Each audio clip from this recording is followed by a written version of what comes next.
Sobat Espos, bagaimana kabarnya hari ini?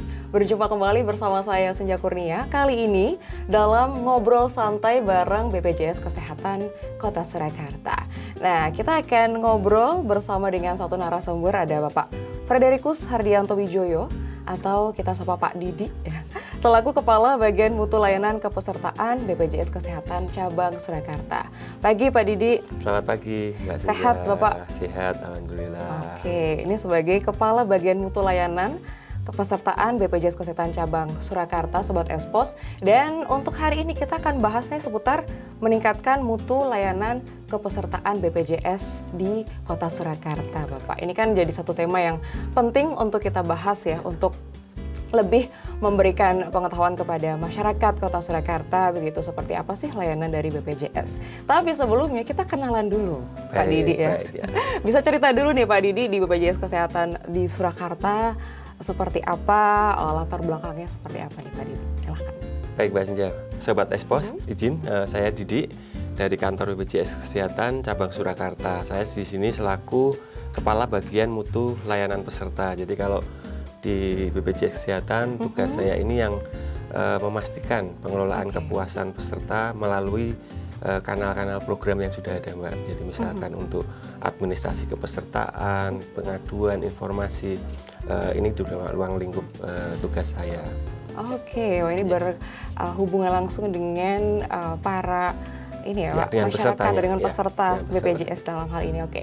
Ini kalau untuk alamatnya sendiri nih BPJS Surakarta ada di mana sih Pak Didi? Di Jalan Kimangun Sarkoro nomor 144 Sumber Banjarsari. Banjarsari. Oke.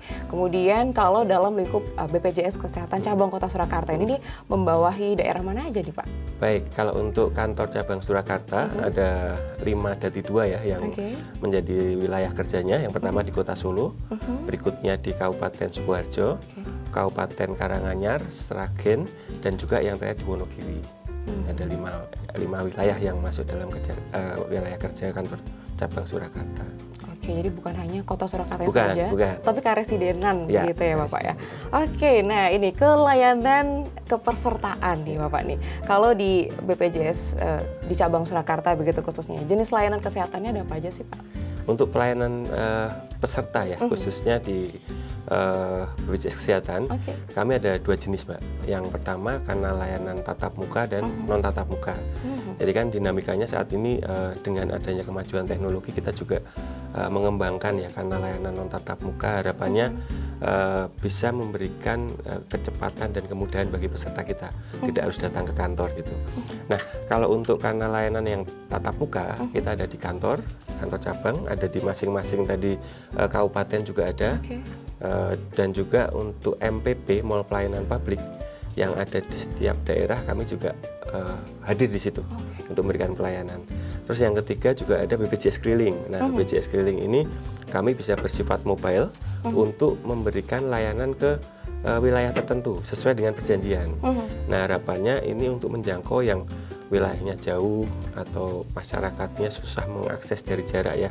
Itu nanti bisa kami datangi, kami bisa di desa, kecamatan atau di Vaskes, itu bisa kami datang untuk memberikan pelayanan di masyarakat sekitar.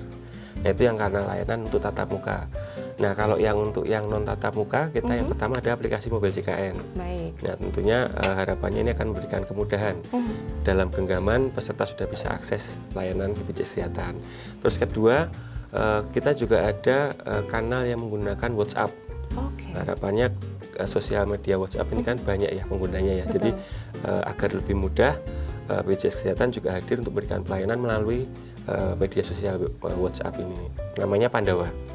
Pandawa di nomor 081 18 165 165. Itu bisa meliputi untuk administrasi, untuk informasi, dan juga terkait dengan pengaduan. Ada 3 fitur di situ. Nah, berikutnya kita ada juga care center, ini 165. Kalau yang lebih praktis ya tinggal pencet nomor dan telepon gitu, nggak usah ngetik-ngetik. Itu kami ada care center di 165. Kalau di care center ini kami ada istilah VIKA ya, Voice Interaktif JKN, singkatannya itu. Harapannya dengan VIKA itu nanti peserta akan dilayani dengan mesin penjawab untuk kebutuhan informasi. Gitu. Oh, jadi tinggal dipilih aja kira-kira yang cocok dengan peserta dalam masyarakat Solo dan sekitarnya begitu ya Pak ya, menggunakan layanan dari BPJS Kesehatan Cabang Kota Surakarta. Nah, ini kalau untuk peserta baru nih Pak, kan ada klasifikasi pekerja bukan penerima upah, kemudian juga pekerja penerima upah. Ini bisa dijelaskan dulu nih Pak secara singkat perbedaannya apa, klasifikasinya seperti apa? Baik. Jadi dalam program JKN ini dari sisi segmen kepesertaan ada dua ya. Yang pertama penerima bantuan iuran, artinya peserta itu didaftarkan oleh pemerintah dan iurannya dibayarkan oleh pemerintah, sehingga tidak ada iuran yang menjadi tanggung jawab peserta. Yang kedua peserta bukan penerima upah gitu. Nah, bukan penerima upah ini dibagi menjadi tiga. Yang pertama tadi yang disebut PPU, pekerja penerima upah. Jadi untuk peserta yang bekerja baik di pemerintah ataupun yang di non pemerintah itu wajib ya untuk menjadi peserta JKN dan akan didaftarkan melalui instansi atau perusahaannya. Jadi kelompok ya ini ya, kelompok untuk instansi atau perusahaannya, dan iurannya juga akan langsung dipotong melalui gaji. Terus yang kedua ada yang PBPU tadi, PBPU, peserta bukan penerima upah. Atau kalau yang biasanya orang sampaikan mandiri. Peserta mandiri. Artinya itu skop kecil, dia bisa seperti petani atau wira swasta yang kecil-kecilan itu Mbak, yang memang tidak digaji ya. Dia bisa mendaftarkan ke JKN dengan segmen yang mandiri tadi. Nah, konsepnya yang mandiri ini harus daftar 1 KK, wajib 1 KK dengan kelas pilihan 1 sampai 3 nanti sesuai dengan kemampuannya. Pilih kelas 1 sampai 3. Nah, untuk yang ketiga ada segmen BP bukan pekerja, ini segmen yang pensiunan. Misalkan pensiunan PNS, TNI Polri ataupun swasta ini masuk di kategori yang bukan pekerja. Ada beberapa klasifikasi di sana yang memang disesuaikan dengan status dan juga kondisi dari peserta tadi. Tapi kalau untuk layanannya sendiri nih Pak, dari klasifikasi tadi apakah sama begitu ketika menggunakan layanan kesehatannya seperti apa Pak? Jadi terkait dengan segmen peserta tadi, beberapa hal yang menjadi perbedaan hanya di iuran dan juga terkait hak kelasnya. Nah, untuk layanan sendiri secara keseluruhan itu sama, cuman bedanya secara non medis itu hanya di kelasnya tadi, ya, kelas perawatan, kelas 1, kelas 2, kelas 3. Namun kalau untuk penjaminan misalkan operasinya tentunya sama, mau kelas 1, kelas 3, dari mulai operasi ringan sampai berat tetap di cover. Terus obatnya juga sama. Untuk pemeriksaan penunjang juga sama. Cuman bedanya hanya di non medisnya saja. Di non medisnya saja. Karena tadi kalau dari kelas sendiri kan kita bisa memilih begitu ya Pak ya, kalau untuk yang peserta mandiri tadi ya. Kemudian nah ini mungkin untuk Sobat Espos yang merencanakan gitu untuk mendaftar baru nih Pak. Kalau sekarang apakah mungkin ada bayangan kayak ribet nggak ya nih daftar BPJS Kesehatan di Surakarta gitu? Silakan Pak Didi. Baik. Jadi untuk Sobat Espos yang mau mendaftarkan tadi di awal sudah ada beberapa kanal ya. Jadi kami membuka kanal ini untuk kemudahan. Mungkin yang dekat dengan kantor bisa akses ke kantor, tapi kalau yang jauh dan mungkin waktunya sangat sibuk gitu ya, mungkin dengan mobil JKN atau Pandawa WA tadi bisa diakses untuk pendaftarannya. Nah, untuk yang PBPU ini syaratnya juga cukup mudah Mbak, hanya untuk NIK dan juga buku tabungan untuk rekeningnya saja. Dan itu bisa diurus dalam berapa waktu nih Pak? Misalkan langsung butuh langsung aktif gitu. Jadi kalau peserta baru, untuk peserta mandiri ini ada waktu tunggu 14 hari. Secara regulasi memang peserta daftar hari ini 14 hari kemudian baru bisa bayar dan aktif, baru bisa digunakan. Ini harapannya untuk peserta ini mendaftarkan sebelum sakit. Itu yang paling penting ya Pak ya. Dan kemudian sakit baru kepikiran untuk mendaftar. Nanti jadinya kena administrasi 14 hari itu. Baik. Gimana Sobat Espos, apakah sudah sedikit tercerahkan? Karena kita masih akan ngobrol cukup dalam nih ya. Nah, kemudian terkait dengan layanan-layanan. Tadi ada Vika ya Pak, kemudian juga ada Mobile JKN. Nah, ini sepertinya juga sudah banyak yang mulai menginstal gitu di gawainya masing-masing. Bisa dijelaskan juga nih Pak, bisa akses apa aja sih dari Mobile JKN? Baik, Mobile JKN ya Mbak ya. Jadi di Mobile JKN ini ada sekitar 18 atau 19 fitur di situ. Jadi kalau kita kategorikan mulai dari pesertaan, jadi ada info peserta. Terus berikutnya untuk iuran, di situ ada riwayat pembayaran iuran. Ada info untuk cek pembayaran juga ada di situ. Termasuk untuk yang segmen mandiri, kalau misalkan menunggak tidak membayar iuran, itu kita di mobil JKN juga ada namanya rehab. Rencana pembayaran bertahap. Jadi di dalam mobil JKN itu bisa memfasilitasi peserta yang nunggak itu untuk melakukan cicilan. Cicilan iuran yang menunggak tadi. Itu terkait iuran. Nah, mungkin di area layanan pelayanan kesehatan ini yang agak banyak ini. Pertama, di situ ada lokasi vaskes. Jadi misalkan masih bingung posisi di sini vaskes yang dekat mana ya? Di situ nanti akan terhubung dengan Google Map atau apa yang bisa mengarahkan fasilitas yang terdekat di wilayah kita saat ini adalah ini gitu. Jadi kalau misalkan pas sakit butuh bisa mengetahui dari situ. Yang kedua, ini isu terkait dengan kelas penuh gitu ya. Jadi di mobil JKN juga ada informasi ketersediaan tempat tidur. Jadi di situ peserta bisa mengakses kondisi setiap rumah sakit di dekat posisinya dia itu ada beberapa kelas yang kosong, kelas 1 adakah yang kelas 1, 2, dan 3. Itu akan terinformasikan dalam informasi mobil JKN. Yang ketiga ada juga antrian online. Nah sekarang kan ini isunya kan dulu ketika orang berobat harus menunggu antri lama di rumah sakit gitu. Nah dengan adanya antrian online melalui mobil JKN ini dari rumah sudah bisa ngambil nomor antrian dulu gitu. Sehingga sudah ada kepastian untuk dilayani sesuai dengan antrian itu, dan ketika ke rumah sakit nanti akan lebih nggak lama ya menunggu ya di sana. Sudah terjadwal gitu ya Pak ya. Terjadwal gitu. Dan itu pun juga sudah ada monitornya yang dilayani saat ini berapa gitu. Jadi kita bisa menyesuaikan harus datang ke rumah sakitnya itu nanti jam berapa gitu. Oke, banyak kemudahan yang bisa ada satu lagi yang penting Mbak. Jadi sebagai instansi publik ya, itu kan kita juga tidak luput dari permintaan informasi dan pengaduan gitu. Jadi di mobil JKN pun peserta bisa menyampaikan permintaan informasi dan pengaduan melalui gadget mobil JKN, dan akan kita tindak lanjut sesuai dengan ketentuan SLA di kita gitu. Oke, baik. Nah tadi ini masih dalam kaitan mobil JKN ya Pak ya. Ada vaskes juga tadi kita bisa mengetahui mana yang di sekitar kita yang terdekat begitu. Apakah kemudian juga bisa misalkan nih Pak pindah domisili kemudian mengurus perpindahan vaskes gitu? Ya. Di mobil JKN ada fasilitas perubahan data. Nah perubahan yang bisa dilakukan pertama vaskes. Itu bisa dilakukan dengan ketentuan minimal 3 bulan terdaftar di vaskes yang lama. Bulan keempat nanti bisa pindah ke vaskes yang baru. Terus berikutnya kelas rawat untuk yang segmen PBPU. Yang mandiri misalkan awalnya daftar di kelas 3 gitu ya, kok pengen naik kelas, itu bisa cukup dengan mobil JKN. Itu perpindahan kelas di mobil JKN itu minimal 1 tahun. Ya sudah bisa pindah kelas. Berikutnya nomor HP, email, alamat, itu bisa dilakukan di mobil JKN perubahannya. Baik, jadi bisa langsung dalam genggaman? Iya. Atau mungkin kalau yang mau datang ke kantor misalkan nih pindah domisili kemudian datang di tujuan daerahnya juga bisa juga berarti ya Pak ya? Oke. Kemudian ada juga BPJS keliling ya Pak. Kalau dari BPJS Surakarta seperti apa nih Pak Didi? Jadi kalau di BPJS Surakarta ini kami juga kerjasama dengan Kecamatan Jebres. Jadi konsepnya adalah kita sinergi dengan kecamatan untuk memberikan pelayanan di Kecamatan Jebres setiap hari Kamis. Setiap hari Kamis? Setiap hari Kamis kami ada di Kecamatan Jebres dari jam 9 sampai jam 12. Itu untuk memberikan pelayanan di sekitar sana lah gitu. Nah selain itu kita juga ada perjanjian. Kalau itu rutin setiap minggu ya di Jebres ya.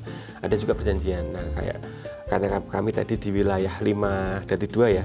Jadi kita jadwalkan. Tentunya akan kita bergantian wilayah per wilayahnya. Hari ini kita ada di Gemolong, Sragen, di kecamatan, seperti itu. Oke, nah itu kalau misalkan peserta atau masyarakat Solo Raya gitu ingin mengetahui jadwal hari ini ada di mana gitu, bisa mendapat informasi dari mana sih Pak Didi? Baik, yang pertama kami di internal KJ Surakarta juga ada IG, nanti bisa kita share di situ. Terus yang kedua kita juga kerjasama dengan tempat yang melakukan tempat BPJS keliling untuk menyampaikan informasi ini ke seluruh warga masyarakatnya. Gitu. Oke, jadi ternyata bisa diakses juga ya dari akun Instagramnya BPJS Surakarta ya. Sekarang tuh semua ada Instagraman soalnya Pak. Baik, nah ini kemudian terkait dengan pengaduan, karena ini jadi satu ranah dari bagiannya Pak Didi nih ya Pak ya. Seperti apa sih Pak nih untuk penanganan masalah, pengaduan dari peserta? Jadi upaya kita untuk terkait dengan pengaduan ini kita membuka kanal yang luas Mbak ya. Tadi ya ada mulai di mobil JKN bisa, di Pandawa juga bisa, atau datang ke kantor itu juga bisa. Kantor MPP pun juga bisa. Harapannya dengan adanya luasnya kanal untuk ini masyarakat mudah untuk menyampaikan ke kami. Dan dalam penanganannya nanti kita akan kategorikan ya. Jadi kalau di pengaduan itu bisa langsung ditangani itu waktu layanan kami 1 hari maksimal. Tapi kalau kami butuh konfirmasi, contohnya pengaduannya terkait dengan iuran atau kita harus konfirmasi ke bank, atau dengan Vaskes kita harus konfirmasi ke Vaskes, itu SLA-nya 1 sampai 3 hari. Ya, maksimal di 3 hari. Tapi kalau terkait dengan administrasi kepesertaan, biasanya 1 hari bisa selesai. 1 hari bisa selesai, baik. Nah ini kalau misalkan di BPJS Surakarta sendiri nih Pak, yang paling banyak gitu diadukan atau penanganan masalah yang sudah terselesaikan di sana nih apa sih Pak? Jadi kalau yang paling banyak terkait dengan sekarang kendala mobil JKN, Pak. Jadi nomor HP, kadang kalau di nomor HP, jadi pada saat peserta ingin mendownload mobil JKN kan harus data nomor HP-nya itu sama dengan yang dilaporkan pada saat mendaftar atau ke kami. Nah, karena ada OTP yang memang nanti akan dikirim ke SMS nomor HP itu. Nah, ketika peserta nanti datang berganti nomor HP dan itu nggak masuk OTP-nya, sehingga belum berhasil mendownload mobil JKN. Terus berikutnya juga antrian tadi juga masuk ya, antrian online tadi, karena mungkin dari semua rumah sakit terkait dengan kesiapan sistem mungkin beraneka ragam ya, sudah ada yang siap, dan bridging sistem antara BPJS Kesehatan dan rumah sakit ini belum semua sama, ada yang sudah lancar, ada yang masih belum. Terus yang berikutnya terkait iuran itu ada beberapa, tapi mayoritas gini, misalkan peserta sudah bayar tapi kartunya belum aktif gitu. Tapi nanti bisa disolusikan dengan mungkin informasikan ke kami, dengan menampilkan bukti bayar, kita bisa aktifasi. Nah itu biasanya gitu ya Pak ya, kayak masih delay gitu ya, karena belum aktif padahal sudah bayar gitu, karena dari sistem peserta bayar ke bank ke kami mungkin masih ada delay tadi. Baiklah, dan jelas ya dari BPJS Cabang Kota Surakarta juga terus meningkatkan mutu layanan. Ada beberapa strategi juga nih Pak ya, bisa dijelaskan ke Sobat Espos, silakan. Baik, jadi untuk tantangan bagi kami adalah memberikan pelayanan peserta gini Mbak, jadi 98% dari jumlah penduduk di wilayah Kota Surakarta itu sudah menjadi peserta JKN. Artinya hampir semua 98% lebih, 3 itu sudah menjadi peserta JKN. Artinya peserta kita sudah banyak sekali, dan dengan kanal layanan tatap muka pun kan juga mungkin kami ada kapasitas ya. Jadi harapannya pemanfaatan kanal layanan yang non tatap muka ini lebih digencarkan lagi strategi kami. Hambatannya ya ketika bisa pakai non tatap muka mungkin tidak perlu ke kantor gitu. Karena kantor juga saat ini cukup ramai yang datang gitu kan. Setiap hari kayaknya ramai ya Pak ya. Nah, alternatifnya solusinya seperti itu, mengakses layanan yang non tatap muka strateginya.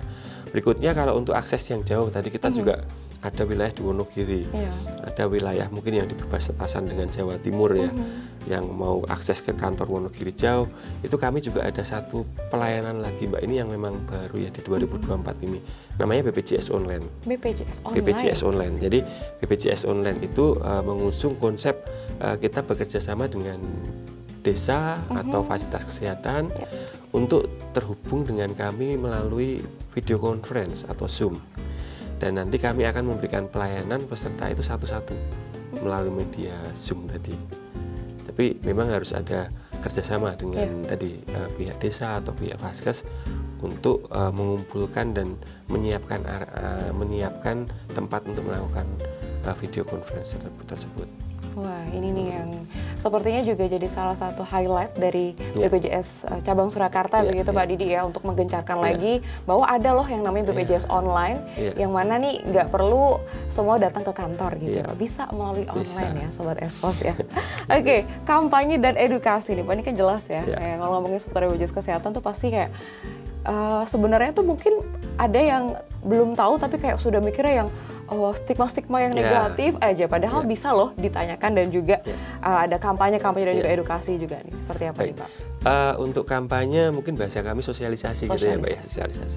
Kami ada dua, yang sosialisasi langsung dan sosialisasi tidak langsung. Nah, untuk sosialisasi langsung itu kami biasanya melakukan beberapa kita bagi ya, ada komunitas, misalkan pensiunan seperti itu.